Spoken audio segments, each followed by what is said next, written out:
महाराष्ट्राच्या राजकारणात पुन्हा एकदा मोठ्या भूकंपाची शक्यता निर्माण झाली असून नाशिकमध्ये उपमुख्यमंत्री एकनाथ शिंदे आणि उपमुख्यमंत्री अजित पवार यांनी एकत्र येत भाजपला मोठा धक्का दिलाय।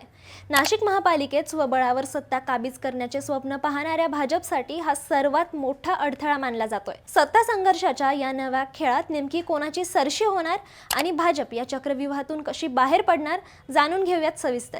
नमस्कार, मी श्रुती आणि तुम्ही पाहतात थोडक्यात। नाशिक महापालिका निवडणुकीच्या पार्श्वभूमीवर राज्याच्या राजकारणात अत्यंत धक्कादायक घडामोडी घडताना दिसत आहेत। महायुतीमध्ये वरवर सर्व काही आलबेल असल्याचं दाखवलं जात असलं तरी नाशिकमध्ये मात्र उपमुख्यमंत्री एकनाथ शिंदे यांची शिवसेना आणि अजित पवार यांची राष्ट्रवादी काँग्रेस यांनी भाजपला बाजूला सारत एक नवी युती केल्याची चर्चा राजकीय वर्तुळात रंगली आहे। नाशिक महापालिकेत स्वबळावर सत्ता काबीज करण्याचं स्वप्न पाहणाऱ्या भाजपसाठी हा सर्वात मोठा धक्का मानला जातोय।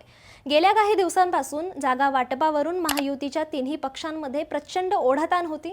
भाजपने सर्व 122 जागांवर आपला दावा ठोकल्यामुळे आणि स्वबळाचा नारा दिल्यामुळे शिंदे गट आणि अजित पवार गटात कमालीची नाराजी होती। हीच नाराजी आता एका नव्या युतीच्या रूपात समोर आली असून या दोन्ही नेत्यांनी नाशिकमध्ये भाजपला एकटं पाडण्याची रणनीती आखल्याचं समजतंय। नाशिकमधील भाजपच्या या आक्रमक भूमिकेमुळे स्थानिक पातळीवर मोठे नाराजी नाट्य पाहायला मिळालंय।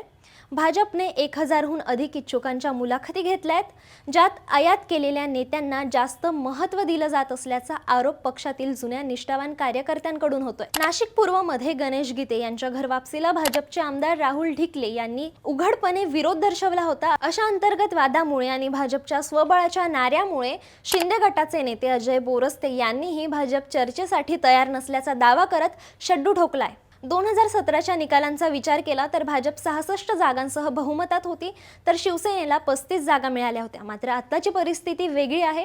भाजपला 2017ची पुनरावृत्ती करायची असली तरी शिंदे पवार जोडीने त्यांच्यासमोर मोठं आव्हान उभं केलंय। नाशिकमध्ये भाजपला रोखण्यासाठी आता शिंदे यांची शिवसेना आणि अजित पवारांची राष्ट्रवादी काँग्रेस अधिकृतपणे एकत्र आली आहे। नरहरी झिरवळ आणि अजय बोरस्ते यांच्या विधानांवरून हे स्पष्ट झालंय की नाशिकची ही लढाई केवळ स्थानिक नसून ती महायुतीमधील वर्चस्ववादाची लढाई बनली आहे। उत्तर महाराष्ट्रातील या महत्त्वाच्या शहरामधील बदललेली राजकीय समीकरणं आगामी महापालिका निवडणुकीत संपूर्ण राज्याची दिशा ठरवणारी ठरू शकतात। एका बाजूला मुंबई महानगरपालिकेसाठी भाजप आणि शिवसेना शिंदे गट एकत्र येण्याच्या तयारीत असताना नाशिकमध्ये मात्र अजित पवार आणि शिंदे यांनी भाजपला दिलेला हा शह देवेंद्र फडणवीस यांच्यासाठी चिंतेचा विषय ठरत आहे। 15 जानेवारीला होणाऱ्या निवडणुकीपूर्वी ही राजकीय समीकरणे आणखी किती वळणे घेतात आणि या फ्रेंडली फाईटचा फायदा नक्की कोणाला होतो हे पाहणं रंजक ठरेल। याबद्दल तुम्हाला काय वाटतं?